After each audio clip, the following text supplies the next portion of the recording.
Book of Worms, here to say dark fantasy, and it freaking rocks. So the question we might be asking is, why dark fantasy sets itself apart from other forms of fantasy in our world of fiction?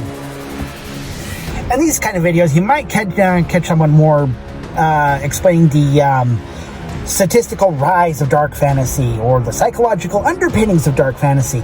However, that's not my approach. I just don't have that kind of acumen to actually voice all those. So what we really get down to here is, I think we'll just keep it simple to what is dark fantasy to me and what makes it so great.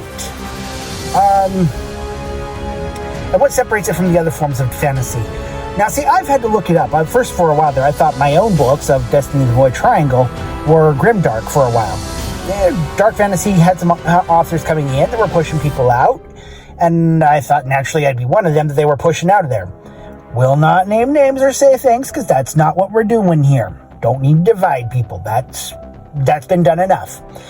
But what we will say is that when I went to look into it a little bit later, I found out that the particular dark fantasy that I'm more drawn to is dark epic fantasy. And what sets dark fantasy apart from your high fantasy, your low fantasy, and your sword and sorcery tends to be your setting. One fun thing with dark epic that I've come to enjoy is that you can make the stakes as high and as grand as possible, as dark as you need to.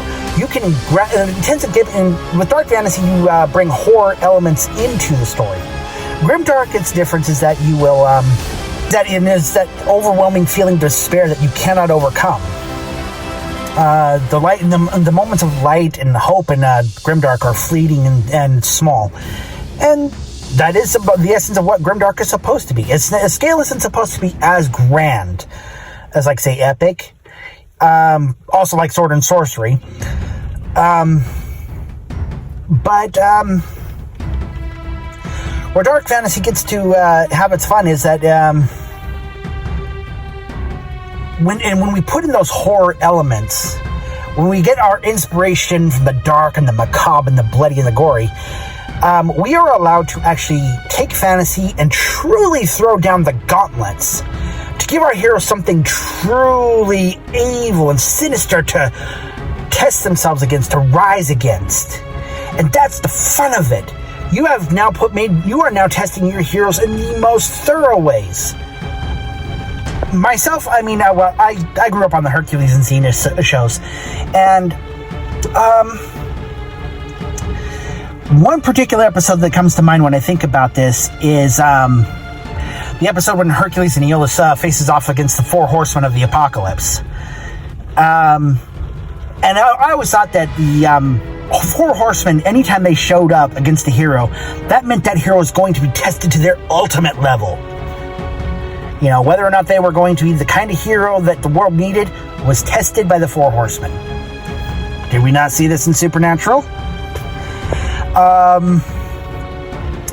So there was that.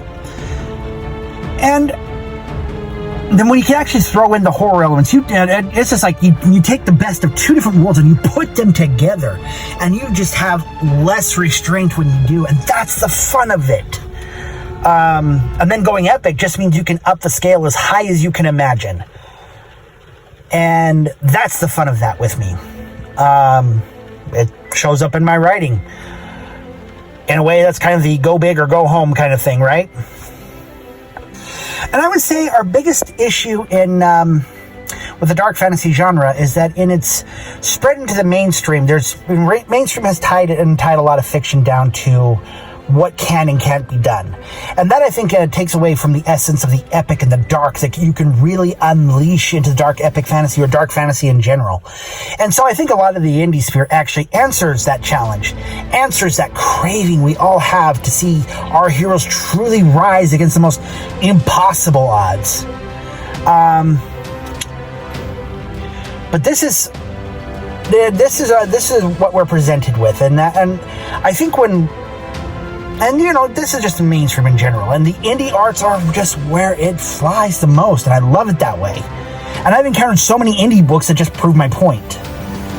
And the spread of them and the types of them there's no shortage.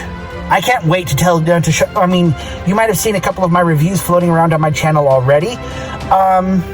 Expect more, because there's a ton of indie books I have read and enjoyed and thought, wow, more people need to know about this, and so it shall be.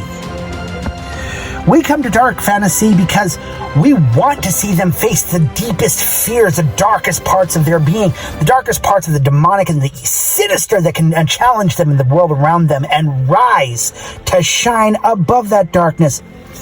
So if you're anything like me, you've come to here thinking, yes, you want to see the heroes that face their fears, face the sinister, face their inner demons, and face their pain and rise. And so that's what I'm here to help you find, the books where they do just that. What are your thoughts on the matter of dark fantasy and its place in our world, and the way we can get it to rise and circulate among us readers? I know we're out there. I'm not the only one. I can't be.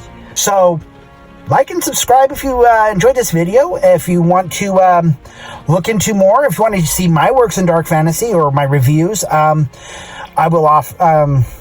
will post my book, my first book, The Chronomancer and the Book of Worms, a dark epic fantasy, the audio book, which is currently on my channel. Like and subscribe, comment your thoughts, share what drives you towards the dark fantasy. What drives you to face that inner shadow, or the shadow that exists around you that makes you want to rise to it and stand against it? Share your thoughts. All right? Book of Worms out.